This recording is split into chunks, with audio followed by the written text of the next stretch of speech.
get straight to the point. Hand over all the money. What? Money? Don't pretend you don't understand. I'm taking over the finances now. You? Handling the finances? You're just a sister-in-law. Don't overstep your bounds. You haven't been here in 10 years, so why now? Are you refusing to comply? Why would I follow your orders? You have no choice. Look at you, all confused. The moment I saw her smug, sneering face, something inside me snapped. Follow her orders? To this selfish woman? No way will I let her take my precious money and time. She'll regret this. My name is Susan. Last week, on my 65th birthday, my husband's health took a sudden turn for the worse and he passed away. Since then, everything has been so hectic that I haven't had a moment to mourn. Today is finally the wake. I stood there staring at my husband's peaceful face in the casket. I still can't believe this happened so suddenly. Just the other day, he was talking about how he wanted to start walking so we could enjoy traveling together in our retirement, or how he wanted to improve his cooking skills and asked me to teach him, or how he wanted to pick up photography again, which had been his hobby. He talked so cheerfully about wanting to study it again. We both believed we still had so many years ahead of us. I felt tears welling up and took a deep breath. I can't keep feeling down forever. I can't make him worry about leaving us. He'd be concerned about his mother, who has lived with us for years. But I promised him I would take care of her so he shouldn't worry. It seems unfair that he left before his mother, though. My mother-in-law, Lisa, has mild dementia. She repeats stories from the past and sometimes forgets things or mixes people up. Sometimes she acts like a child lost in her imagination or being stubborn. Her legs and back are weak, so she needs help with dressing and using the restroom. But I've been caring for her for 7 years, so I'm used to it. Life with just me and she will surely be lonelier than before. But when it gets too lonely, I'll ask her to tell me stories of my husband's childhood. The funeral and cremation went smoothly. I've finished all the remaining procedures and tasks, and my short break is over. I balance my part-time job, household chores, and taking care of Lisa. Life has returned to its usual routine. My husband was such a quiet and natural presence that it still doesn't feel like anything has changed. Lisa seems to be acting normal, but I think she's sadder than I am. She sits with an old photo album she pulled from the closet, talking to my husband as he was in her memories. On the days I go to work, I have a helper take care of her. It's only a few times a week, but it earns me some pocket money and serves as a break. Staying busy with work is better than being home all the time. I recently returned to work, completed my usual tasks, did some shopping before it got dark, and headed home. When I got home, I realized that I still shop as if my husband were here. I bought too much food. My husband was always a big eater, so now there are leftovers. And again, I feel that wave of loneliness. "I'm home," I said quietly as I entered the house. It was so soft that Lisa couldn't hear it, so I didn't expect a response. But suddenly I heard a cheerful, unfamiliar woman's voice inside the house. Who could it be? "Hello? Who's here?" I called out, entering the house. "It's me, Mary." "Mary? How did she get in? Did she use a spare key? I've never given her a key before, so what is she doing here without notice?" I wondered if it was an emergency, but she didn't seem worried. She was lounging on the sofa watching TV. My discomfort grew seeing her so at ease in my house. What are you doing in my house?" I demanded. "Do I need permission to come to my own family home?" she replied with irritation. "Shouldn't you at least call first?" I wanted to say, but I held back. "I came to check on things," she continued, ignoring my discomfort. I kept my mouth shut, trying not to escalate things. She's over 10 years younger than my late husband, still barely in her 40s, and sees herself as bubbly and sociable. But to me, she's loud and obnoxious. She's always clashed with my late father-in-law, which is why she left the house and cut ties when she got married. She didn't even attend to her father's funeral 5 years ago. I don't know why she hated him so much, but she suddenly showed up at my husband's funeral, making a scene by loudly reminiscing with friends and relatives. I heard rumors that she's bad with money, with some saying she even borrowed money behind her husband's back. I can see that being true.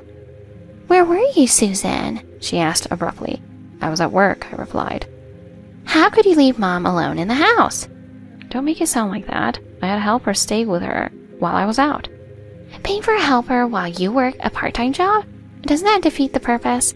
You should just stay home and take care of Mom yourself." I was taken aback. I couldn't believe what I was hearing. I've balanced my part-time job and caring for Lisa for years. "You left the house when you were young. Why do you suddenly care now?" I retorted, feeling my frustration rise. "I thought you'd be struggling now that John's gone, but you're already back to work. Do you even care about Mom? What? You're shirking your duties as a daughter-in-law, she said coldly. I was shocked. Why was I being attacked like this? Now that John's gone, I'm worried about leaving the house and Mom to you, the daughter-in-law, she continued. I was stunned. Why was she calling me just the daughter-in-law? Yes, John is gone, but I have my pension, savings, and enough to live comfortably. I've been caring for Lisa for 7 years now. Her words were insulting. Since I came all this way, you should give me my share, she said, holding out her hand. Your share? What are you talking about? My share of John's inheritance. I'm his sister, so half of it is mine, right? She said, shaking her head as if asking for change. Half? Yes, half, she repeated, smirking. I think you're mistaken, I said firmly. You don't have a share of the inheritance. What? What do you mean? Siblings aren't entitled to inheritances. Unless there's no other family, I explained. And Lisa is still alive and well. But the house will be mine eventually, right? Mom has an inheritance share, doesn't she? Lisa is still alive, so there's no inheritance to discuss, I repeated. Well, she won't be alive forever, Mary snapped. When she's gone, this house will be mine, so you should leave. Mary's logic was twisted, but she did have a point. I remembered when my father-in-law passed. She refused her inheritance share due to bad relations and his business debts. I don't want any inheritance, she had said back then. I know there are debts. Just because I married into a wealthy family doesn't mean I have to pay them. Leave me out of it. Now here she was, suddenly interested because John was gone. I explained calmly that she had no claim, but the more I explained, the angrier she got. Just then, Lisa called for me from her room. I excused myself and went to help her, but when I returned, Mary was gone. I looked around and noticed several of Lisa's antique vases, which she cherished, were missing. When did this happen? Mary must have taken them. How dare she complain about inheritance and then steal from her own mother? I didn't want to believe it, but she was the only one here. Susan, what's wrong? Lisa asked, noticing my expression. Oh, Mary was just here. She said she was worried about us. Oh, really? She replied. Next time, make sure to tell me when she comes. 5 days later, Mary showed up again without notice. This time she brought movers with her and had piled up boxes outside the house. Mary, what's with all these boxes? I asked, panicking. She ignored me, directing the movers. Heavy things go inside, but be quiet. There's an elderly person here. Wait a minute. You can't just do this without asking, I protested, blocking the movers from entering the house. Isn't it obvious I'm moving in? Moving in? What about your own house? I demanded. I divorced my husband and came back here for the sake of this house, she declared. I was speechless. You divorced? Yes, last week, for the sake of this house, she repeated. You're moving in here? Of course, and I expect you to handle all the caregiving and housework. And you'll do what? Earn money? Help with expenses? That's not my job, she replied indignantly. Her words made no sense. I needed to calm down and think. Mary, what happened to Lisa's collection of vases? I asked, suddenly remembering. I sold them to cover moving costs, she said without a hint of shame. Sold them? Yes, it's my family's house. I can do what I want with what's inside, she said smugly. I was shocked into silence. I decided to get Lisa and let her know, but Mary stopped me.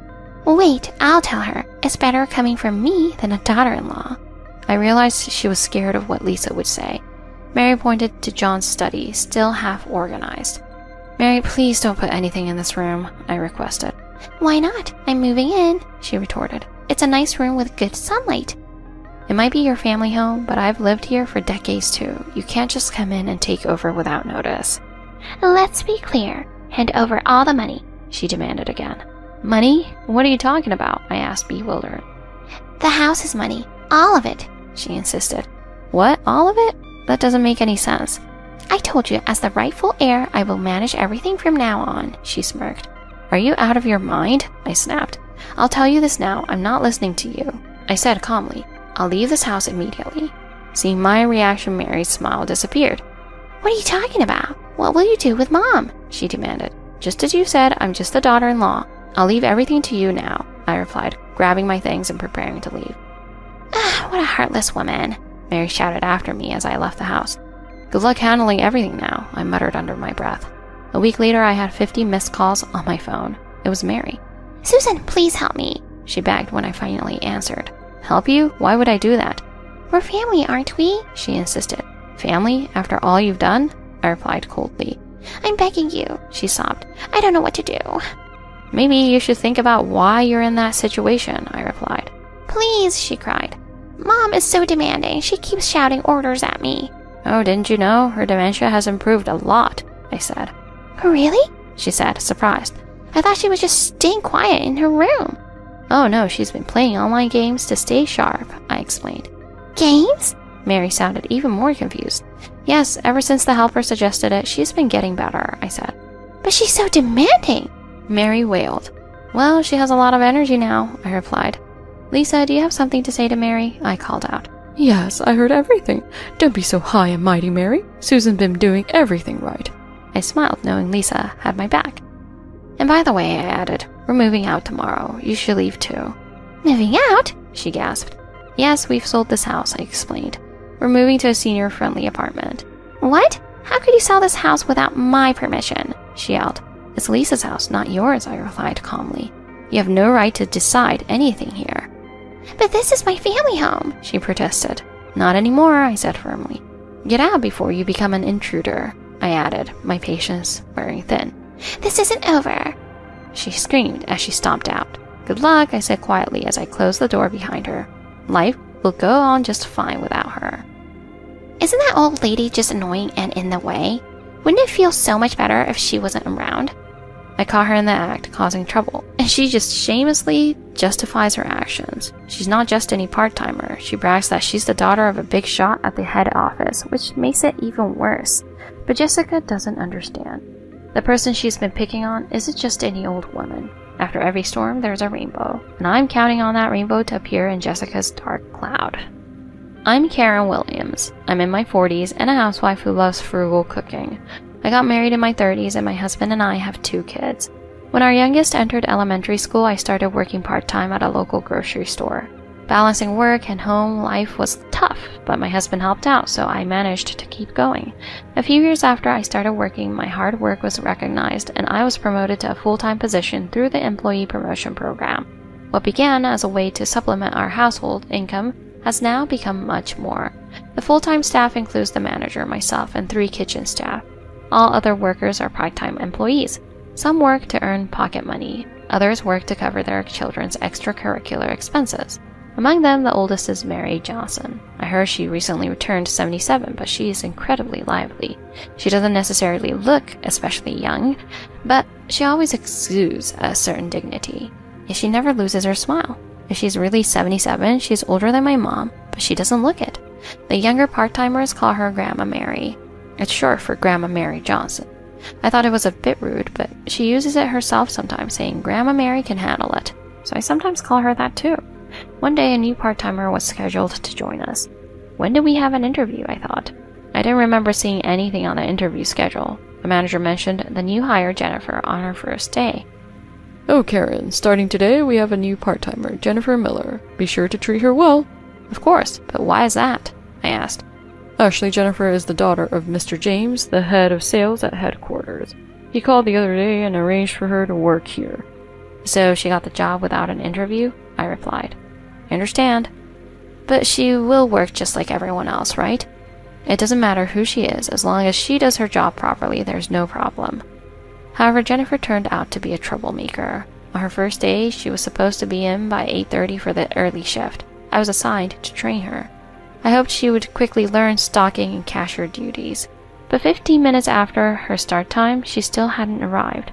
I checked with the manager to see if there had been any contact from her, but there wasn't. Shall I try calling her? I asked. Well, it's her first day. Let's wait a bit longer, he replied. And another 10 minutes passed, and Jennifer finally showed up, just 5 minutes before the store opened. She was in her 20s, but looked like a college student, complete with cute nails. Despite being late, she didn't seem flustered at all. Jennifer, what happened? Was there an accident? I was worried and asked. No, nothing, she said, not showing any remorse. You know you were supposed to be here by 8:30 for the early shift, right? Oh, was I? Sorry, I'll be careful next time, she replied casually. I thought, is she not reflecting on her actions at all? Anyway, let's make sure she learns her job properly, I decided. So I started explaining how to stock shelves. But isn't it already opening time? So most of the work is done, right? I guess there's nothing for me to do today, she said, not really listening. It was then that Grandma Mary, who had just finished stocking and returned to the back room, chimed in. "Are you the new part-timer?" she asked. "Listen to the staff explaining things to you. Good luck," she encouraged Jennifer. Grandma Mary wasn't scolding her. She was just her usual cheerful self, giving advice. But Jennifer muttered, "What's with that old lady? I don't need any advice from a regular old woman." At that moment, I just thought, is this how young people are these days? Right after their first encounter, Jennifer seemed to start seeing Grandma Mary as an enemy. For the next day, Jennifer stopped being late, but her work was far from commendable. She kept playing with her phone and never took the initiative to start any tasks. I spoke to the manager about it, but he was known for avoiding conflict. "Oh, Jennifer, don't worry. I'll talk to her. Just keep doing your job as usual." Will you really talk to her? I doubted him. "Look, Karen, I told you before, Jennifer is Mr. James's daughter. We don't want any trouble that might get us in trouble with other stores. So just don't cause any problems, okay?" Cause any problems? But even if she's the daughter of someone important, if she's earning money, she needs to work properly. This is hopeless, I thought, as the situation continued to deteriorate. Jennifer started acting more and more entitled, even though she didn't do her job. Since the manager allowed it, no other staff member corrected her. On the contrary, Jennifer started bragging about her father being a department head and began pushing her tasks onto others. Other staff, not wanting to get fired, started doing what Jennifer asked. Some even acted like sycophants, trying to stay on her good side. But even in that environment, Grandma Mary was the only one who treated Jennifer normally. "Hey, old lady, are you bored? Great, could you stock that shelf for me?" Jennifer asked, pushing her tasks onto Mary. "What are you talking about? If you don't do it yourself, you won't learn how to organize things. If you need help, I'll teach you, but go ahead and give it a try," she advised calmly. Grandma Mary's presence was reassuring to me. Meanwhile, Jennifer seemed increasingly irritated with Mary for not giving her special treatment. One day, an incident occurred. Grandma Mary and I entered the locker room for lunch and saw that her locker was open and its contents were spilled onto the floor. Scattered on the floor were her wallet, notebook, and lunchbox, the latter with its contents spilled everywhere. Seeing the spilled food, I immediately recognized it as Grandma Mary's frugal cooking. "This is terrible. Mary, please check if anything's missing." "Who could have done this?" I exclaimed. As I said this, Jennifer and another staff member walked into the locker room. "What happened here? Wow, this is tragic," Jennifer sneered. "And it smells too. Such pitiful food scattered all over." "Oh dear, I'm sorry. It looks like my things fell out of my locker, and my lunch tipped over too," Mary said lightly. "Oh, so it's your lunch, Grandma. No wonder it smells like old people's food," Jennifer laughed. "Hurry up and clean it up. I need to eat my lunch too, and I can't relax with this mess around," she continued. "Excuse me," I was about to scold her, but Mary gently grabbed my arm and spoke up instead. "You're right. It's lunchtime after all. I'll clean this up right away," she said, calmly starting to clean up. I helped her clean up quickly, then I asked, "Mary, what will you do for lunch now? I have some chips if you want." "Those are your lunch, dear. You should eat them or you won't have energy for the afternoon. I'll go buy something now. Thank you for helping," she said, smiling. As she left the room, I heard Jennifer mutter, "So annoying." This sort of bizarre behavior continued 3 more times, with Mary cleaning up and Jennifer making snide comments each time. I spoke to the manager about it. "Isn't it strange that Mary's belongings are scattered on the floor every time? Someone must be doing this," I said. "Oh, Mary's things just fell out, right? She's an elderly woman after all. Maybe she didn't put them back in properly," he laughed. "But it's strange that it happens every time. Don't you think someone is behind this?" I asked, frustrated. "Oh, you're overthinking it. Besides, we don't want to cause any trouble with Mr. James's daughter around. Let's just keep things smooth," he said dismissively. "Keep things smooth? I'm bringing this up because there is already trouble," I thought, losing hope in the manager. Who could be doing this, I wondered. The answer seemed obvious, but there was no proof. Then one day I stumbled upon a surprising opportunity. I entered the locker room during a bathroom break before lunch and sensed someone was inside. It was before lunch break, so the early shift should have already left. Could I be catching the locker vandal in the act, I thought, activating my phone's camera and opening the door quietly. And there was Jennifer, standing in front of Mary's locker fiddling with something. Crash! I heard something fall. I looked down and saw Mary's bag contents scattered on the floor. She had tipped the bag upside down, spilling everything out. Then she kicked the lunchbox, muttering, "That old lady is such annoying." "Got you," I exclaimed, confronting Jennifer. "Jennifer, it was you all along." She turned around in shock, her eyes wide and her face different from her usual expression. "Oh, Karen, what are you doing here?" she stammered. "I just happened to come in," I replied. "But what's going on here? You've been doing this all along, haven't you?" I pressed. "Well, yes, but please forgive me. I won't do it again," she said, smiling sheepishly. "Isn't that old lady just a nuisance? She's so old and still working part-time. Doesn't that mean she was useless before?" she continued. "I mean, don't you think it would be better if she wasn't here?" "What are you saying? Mary's a valued staff member," I shot back. "Is this how you treat people you don't like? I'm going to tell the manager and make sure you apologize to Mary properly." "Oh, really, Karen?" she sneered, her face changing into a threatening expression. "Do you think that's a good idea? My dad could have you fired in a snap." "Enough," I said firmly. "I've recorded everything you did just now on my phone. I'll show this evidence to the manager and report it to the headquarters." Just then the lunch break started and Mary walked in. I was about to speak up, but Jennifer was quicker. "I saw Karen do it," she accused. Before I could respond, Jennifer ran out, saying, "I'm going to tell the manager." I couldn't just leave Mary alone. "Mary, it wasn't me. It was Jennifer. I have proof," I explained. It's okay, I believe you. Mary smiled, even before seeing the evidence. Were you trying to stop Jennifer from me? She asked. "Of course, it's awful to see this happening. You're just doing your job." I see, Mary nodded. But this will only cause you trouble. Before Jennifer tells the manager, you should show him the proof, she advised. "You're right," I agreed, heading to the manager's office. But Jennifer had already gotten there first and was fake crying in front of the manager. Karen, I heard what happened. You were the one doing this in the locker room, right? The manager said calmly. "Do you really believe that?" I asked, stunned. "Sir, trust me, no matter how much of a full-timer she is it right for her to treat a part-timer like this?" Jennifer whined. "I'll tell my father about this," she threatened again. "Sir, Jennifer is the culprit. I have proof," I insisted, showing him the images on my phone. Let me see, the manager said, taking my phone and looking at the images. But then I heard a click. There's no such image, he said, looking confused. I quickly grabbed my phone back and checked, only to find the images had been deleted. "Did you delete the proof?" I asked the manager. What are you talking about? I didn't do anything, he said defensively. Did you lie about having proof and now want to blame me for deleting it? "Yeah, Karen, that's really cruel of you," Jennifer added, pretending to cry again. Right, we might have to report this to headquarters, but maybe Mr. James won't say anything if Jennifer forgives you. How about it, Jennifer? He asked, looking at her. Jennifer lifted her face from her fake crying and smirked. "Yeah, if she apologizes and changes her attitude from now on, maybe it's fine." Great! Then Karen, apologize here and now. If you don't, you might have to quit today, he threatened. "What? Why should I quit when I've done nothing wrong?" I asked, enraged. This manager just wants to please Mr. James, I realized. I'm so angry I could scream, but I can't just quit out of spite. But apologizing would be unbearable. I can't let this brat win. Just then, a knock came at the door. Manager, wait a moment, said a firm voice. To my surprise, it was Mary. She wasn't smiling like usual. Mary stood tall, exuding a commanding presence. The manager seemed taken aback by Mary's unusual demeanor, as silence filled the room. Oh, Mary, I heard from Jennifer that Karen's been harassing you, right? The manager tried to explain. Sir, the culprit behind the locker incidents is not Karen, Mary declared. The real culprit is Jennifer, she said with authority. What? The manager and Jennifer were both stunned. "What's this old lady talking about?" Jennifer yelled, showing her true colors.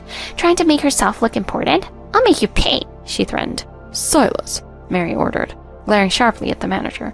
Everyone was frozen by Mary's intensity.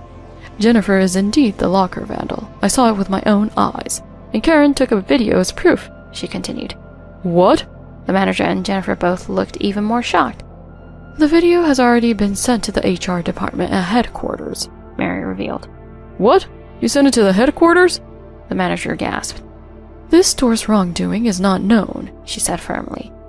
Actually, before I gave the proof to Mary for safekeeping, I recalled. Just in case I thought it would be better to inform the victim, Mary, after all. I had no idea it would be useful in this way. And I didn't miss what you said earlier. Sir, you said you sent it to headquarters, referring to the proof images. So you must have seen the evidence, I pressed again. The manager stuttered. I heard everything you said earlier, right outside the office, Mary added. I recorded it and sent it along with the video, she stated firmly. The manager was speechless. Oh, come on, he muttered under his breath. Jennifer, still not grasping the situation, said, "Manager, contact HR and tell them it was a mistake. If you do that, everything will be fine," she insisted. The manager picked up the phone to try, but Mary stopped him. "That's unnecessary. They should be arriving soon," she said calmly. "Arriving who?" Everyone wondered. Right then, there was a knock at the door. Mary nodded, and 2 men walked in. The manager gasped. "Oh, Mr. Smith from HR. Why are you here?" Mr. Smith was the head of HR, someone store staff rarely interacted with. He was a man in his 50s with well-groomed silver hair, looking every bit like a capable executive. Another person with him seemed to be an HR staff member.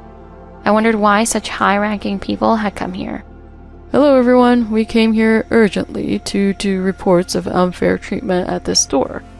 But why did he come so urgently, I wondered. Still thinking he could talk his way out, the manager said, "Oh yes, we've had some locker incidents. It seems there's a disagreement between Karen and Jennifer about who's responsible." "Enough with the lies. We know everything," Mary interrupted with a stern voice. Mr. Smith nodded gravely in agreement. "Oh no," the manager muttered, realizing he was caught. Jennifer, still clueless, said to Mr. Smith, "Nice to meet you. I'm Jennifer James, daughter of Mr. James from the sales department. I'm innocent, right?" she added, clueless about the seriousness. Is she really saying this to the head of HR? I thought, shocked. "Only you think that," Mr. Smith replied, cutting down Jennifer's naive assumption. "But I'm the daughter of a department head," she insisted. "And so what?" Mr. Smith said bluntly. "You and the manager here are both employees, regardless of your family ties." To hear him speak to Jennifer like that, Mr. Smith is truly HR's top man, I thought. "Sir, who is this guy?" Jennifer asked, her voice pitiful. "Jennifer, this person doesn't care about your connections," the manager admitted. "What?" Jennifer exclaimed, disbelieving. Wrapping up, Mr. Smith turned to the manager. "We'll be conducting an investigation," he said. "Karen, I'd like you to step in as acting manager while this is resolved," he announced. "Me? Acting manager?" I asked, surprised. "Yes, you've shown good judgment and leadership. After completing a few trainings, we're looking to promote you to manager," he explained. "I'd be honored. Thank you," I said. "But there are still so many things I don't understand. Mr. Smith, why was this resolved so quickly, and why did you arrive so fast?" I asked. He glanced at Mary. "All thanks to her," he said. "Mary?" Everyone turned to look at Mary, who just smiled. Why is Mr. Smith saying that about her? I wondered. Unable to hold back his curiosity, the manager asked, "Mr. Smith, do you know Mary? Or is she a relative or something?" "Of course not," Mr. Smith replied calmly. "Mary was our former CEO's wife." Mary was the former CEO's wife? I thought, stunned, as did others. "The CEO's wife? Why would someone like her be working as a part-timer?" Jennifer blurted out. Mr. Smith turned to Jennifer and calmly explained, "Mary works here by choice. Our store began as a small business, and she was one of its original staff members. Yes, it was tough back then, but I enjoyed it. I continue working to keep that spirit alive," Mary said. "But Mary went through a normal hiring process, didn't she?" the manager questioned. "I did apply normally and was hired like anyone else," Mary confirmed. "Of course, HR found out soon after." "Mary never used her status as the former CEO's wife to exert any influence," Mr. Smith said. "This is the first time we've ever had an issue like this."